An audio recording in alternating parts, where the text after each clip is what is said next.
Well, it's a big day today as far as the entire vaccination rollout in India is concerned. We've finally got a lot more detail on Sputnik V and when that's going to actually be coming into our market. The pricing has been announced, and in just the next couple of days, the full-fledged rollout will start, initially in small quantities, but then that number will step up. And with this, Sputnik is the third major vaccine to enter the Indian market.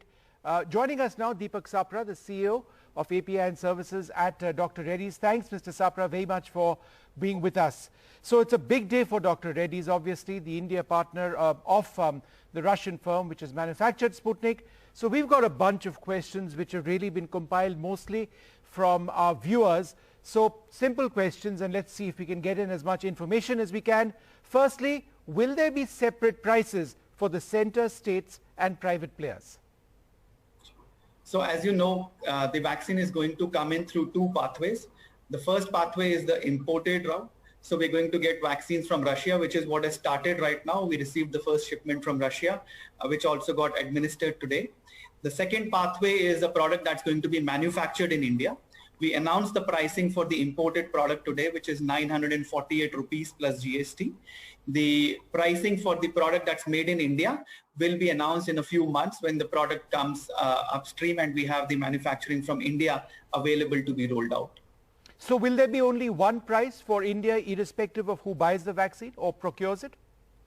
So we are in discussions both with the central government as well as different state governments. Also, there's a private channel to it. This is a decision which we have not taken yet on the India manufactured vaccine on the pricing, but that's something which we will communicate as soon as the India manufactured product is available.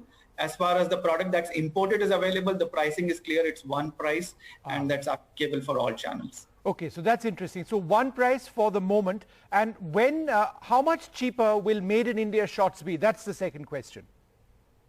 So again, difficult for me to give a number, but as an estimate, what I can say is that we are trying our best to optimize on every aspect of the cost. We are also trying to build on economies of scale. And since we'll have 6 different manufacturers, we are also trying to see if there is a smart way of aggregating demand and aggregating purchases so that the raw materials can come in at the cheapest possible cost. The goal is cut the cost as much as possible, cut the flap as much as possible, and therefore keep the prices such that it maximizes access. Unfortunately, I don't have a number at this point in time, but this is the principle on which we will operate and on which we've already started working with our suppliers and with our partners. Mr. Sapra, where will Sputnik be available? It will be available at many places across the country to start with, because it's a minus 18 degree storage product. This product is going to be available in about 35 cities across the country. These will be the 35 major centers. In addition to this minus 18 product, we are also working on 2 things. We are working on fixing the cold chain logistics for other places beyond these top 35 cities. That's one thing which we are doing. The other thing which we are doing is that the stability testing for the same product at the 2 to 8 degrees is underway. We will have those results in a few months. Once those results are available, and assuming that they are favorable, that the product remains exactly the same at 2 to 8 degrees, then we will see a rollout of the vaccine at 2 to 8 degrees, which will make the logistics a lot simpler than what they are currently for the minus 18. When will Sputnik be available, the initial doses? The initial doses, as you know, we got a first shipment, a small shipment on the basis of which we are doing certain dry runs, and we are doing establishing the robustness of our supply chain, the cold chain across a few hospitals currently. The production in meaningful quantities I expect to happen from the middle of June. And as far as these vaccines are concerned, the rollout would be next week? Yes, that is correct. These are small quantities for running different pilots, for establishing the robustness of the supply chain, for ensuring that the cold chain integrity is intact, and all the issues with regards to getting it to the last mile are sorted out. And these would be administered, or would these just be delivered to the various hospitals, the initial lot? Yeah, so there are we are tying up with a few hospitals, so these hospitals would be administering these vaccines. And all right, and are you already part of the CoWIN process? Yes, actually yesterday night, if you go on the CoWIN app, you're able to see a third option. Oh, that's super. That's interesting. A question asked by many of our viewers: how effective is Sputnik?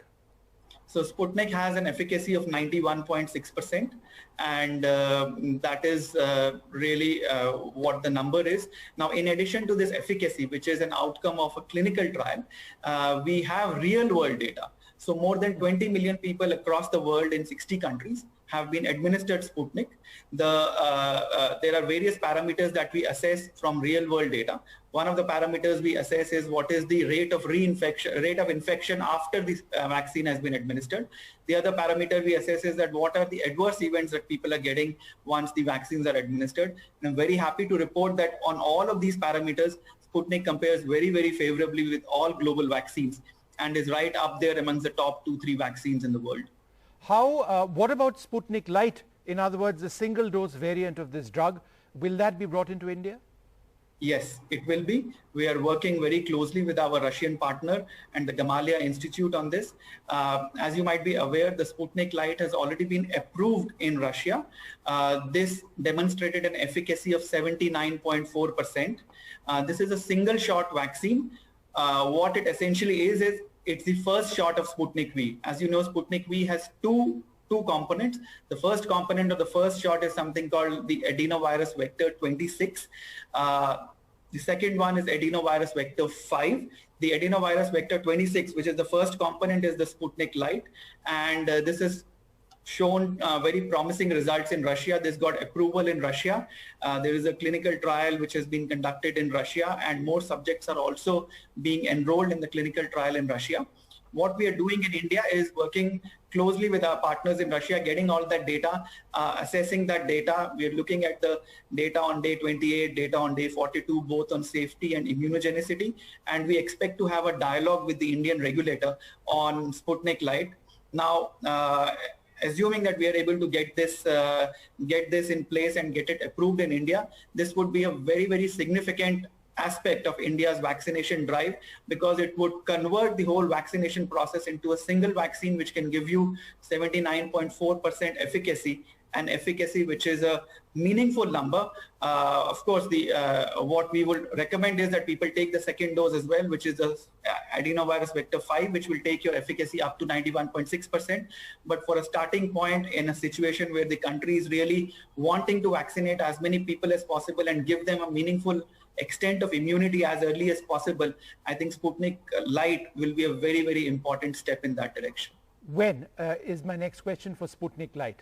If, when do you think you can start rolling it out? Right. So the dialogue with the regulator, we expect to happen in June. And if things go right and we want to make the assessment of the data, we want to be absolutely clear on the various aspects of safety, immunogenicity, efficacy.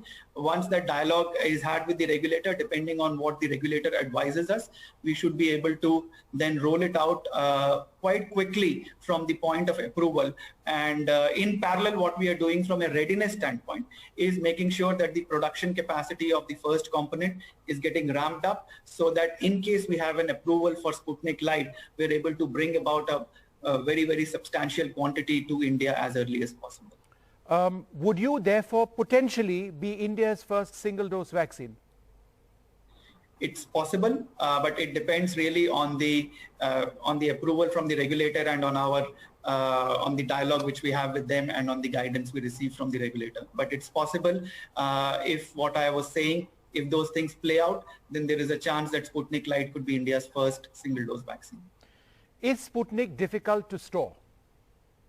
So it is stored currently at -18 degrees. Now -18 degrees has to require a specialized logistics, has to have a cold chain. As I told you, we are also working on the 2 to 8 degree variant. If we are able to have successful data on the stability on the 2 to 8 degree variant, we should be in a position to simplify the logistics a lot more. And as you know, 2 to 8 will be a lot easier to handle, and it can be taken to to many more different parts of the country than the -18. And so it will be, that will be the next step for us in managing the logistics of Sputnik. Sure. You've answered my next question, so I'll go on to the next one, which is question 9. Why do scientists in Lancet say there is a lack of transparency in trial data which has been released? So there was an article which was published in Lancet by certain people citing certain comments in the original Lancet article, which was published by RDIF and Gamaleya. I think then there was a subsequent amendment to the protocol which was made on the 5th of November, and the complete protocol, and there's a section 10.4 in the interim analysis and statistical significance of the Lancet article that was submitted to Lancet by Gamaleya, and along with the rest of the documents for review. The efficacy was assessed within 6 months after the first dose, and the calculation was based exactly on the same parameters as was indicated in the protocol. So we are very satisfied with the response that has been given by the Russian partner to Lancet. It has also got published in the Lancet as a rejoinder to the article that you are mentioning. Yep. And I feel comfortable about Sputnik being a safe and efficacious vaccine, which can really make a difference in India from the standpoint of its vaccination drive. Why is Sputnik still not approved by the World Health Organization? So that is a process which is underway. I think this is very likely to get approved in the next few weeks. So there were a host of things which the World Health Organization was asking for. As you also know, the production of Sputnik is getting ramped up not only in India but also in Russia. There are multiple production sites that are coming upstream in Russia, and I think a lot of that data required chemistry, manufacturing, and control requirements. All of that is being put together, and we expect that the WHO should be approving Sputnik soon. A final question, because the really fascinating part of what you told me was on Sputnik Light and the fact that it is going to come to India. The question is when. What would this cost for a single dose? Would it be the same as what you've priced it now, or would it be more or less? So I think at the moment we haven't decided on it, but the goal will remain the same. Clearly a two-shot vaccine will be cheap. A one-shot vaccine will be cheaper than a two-shot vaccine. And we expect that the pricing will be on the lines of the stated principle, which I told you in the beginning of this program, which is to maximize access and make it available to as many Indians as possible in the shortest available time. And just to repeat that one thing, assuming things go well at the regulator, and that of course is the principle, it has to be safe, it has to be approved. What is the earliest do you think that this can start rolling out? Did you say June? So June is when we expect to have a dialogue with the regulator, and based on what the regulator guides us, it will depend on that. All right. Thank you so much, Mr. Sapra. I think whatever you say brings so much hope to people in this country. We are desperately short of vaccines, and it's so important to have as many vaccines as possible rolled out as fast as possible as well. Thank you very much indeed. Thank you, Vishnu. Thank you.